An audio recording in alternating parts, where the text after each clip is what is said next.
Hello, bachcho. Let's read the question. The question says an ant runs from an ant hill in a straight line so that its velocity is inversely proportional to the distance from the center of the ant hill. When the ant is at a point capital A at a distance L1 is equal to 1 meter from the center of the ant hill, its velocity V1 is equal to 2 centimeter per second. What time will it take the ant to run from a point A to a point B, which is at a distance B2 is equal to 2 meter from the center of the ant hill? तो इस question को solve करने के लिए हम जो की concept use करेंगे, तो दिस इज जस्ट बेसिकली हमारा जो जनरल आइडिया होता है, तो हम यहाँ पर मेंशन कर सकते हैं, हम यूज करेंगे हमारा general idea of differentiation and integration of functions. तो हम लिख सकते हैं डिफरेंशिएशन एंड इंटीग्रेशन.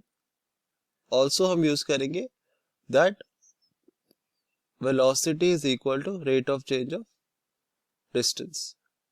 तो क्वेश्चन में हमें कहा गया कि हमारे पास एक एंट है जो कि एंट हिल में मूव कर रहा है इन ए स्ट्रेट लाइन, और इसका velocity is proportional to the distance from the centre of the ant hill. तो अगर हम अज्यूम करें कि इसका वेलोसिटी v है, it is proportional to the distance from the centre of the ant hill. So 1/x inversely proportional कहा गया. x यहाँ पर हमारा क्या है?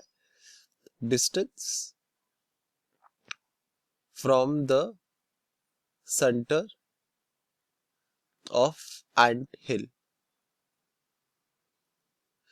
तो इसको हम क्या लिख सकते हैं? v is equal to k/x.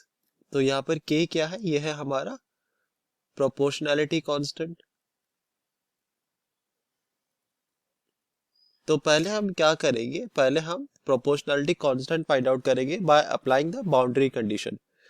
Question में हमें कहा गया कि जब इसका distance from the centre x is equal to 1 metre होता है, तब इसका वेलोसिटी का वैल्यू है 2 सेंटीमीटर पर सेकेंड, जिसको हम लिख सकते हैं 2 मल्टीप्लाइड बाय 10⁻⁻² मीटर पर सेकेंड. तो अगर हम ये वैल्यूज पुट करेंगे तो हमको प्रोपोर्शनलिटी कांस्टेंट मिल जाएगा k.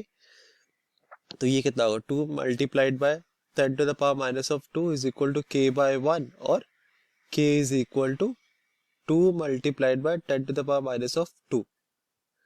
ये हमें मिल गया प्रोपोर्शनलिटी कांस्टेंट का वैल्यू. अभी हमें क्वेश्चन में फाइंड आउट करना है कि how much time it will take to run from point A to point B which is at a distance 2 metre from the centre of the ant hill. तो हमें कहा गया कि पॉइंट ए का distance from the centre कितना था? 1 metre था. ये मीटर होगा, इसको हम यहाँ पर करेक्ट कर सकते हैं. तो from the centre of the ant hill हमारा पॉइंट ए का डिस्टेंस है 1 मीटर और बी का डिस्टेंस है 2 मीटर्स, और हम ए से पॉइंट बी की तरफ मूव कर रहे हैं, और हम अज्यूम करेंगे कि हमारा जो टाइम टेकन है वो है इक्वल टू कैपिटल टी. ठीक है. तो अब हम कह सकते हैं कि हमारा जो वेलोसिटी होता है वो कितना हमने फाइंड आउट किया था? k/x है. वेलोसिटी को हम लिख सकते हैं क्या? dx/dt is equal to k/x. इसको हम मेंशन कर सकते हैं x dx is equal to k dt. तो अगर हम यहाँ पर लिमिट्स प्रोवाइड करेंगे तो x का लिमिट होगा क्या? 1 से 2. x dx ये हो जाएगा equal to k dt integration from 0 to t. तो इसका वैल्यू हमको मिलेगा x²/2 from 0 to 2, sorry 1 to 2 is equal to k multiplied by t.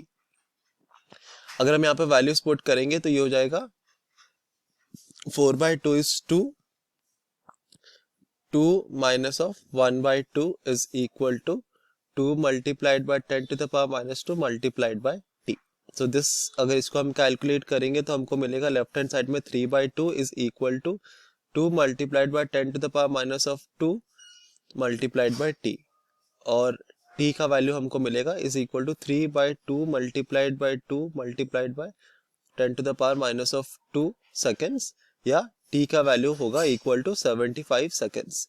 तो हमारा जो एंट है, जब वो पॉइंट ए से पॉइंट बी की तरफ मूव कर रहा है, उसको 75 सेकेंड्स का टोटल टाइम लगेगा. Hope you understood it well. Best of luck.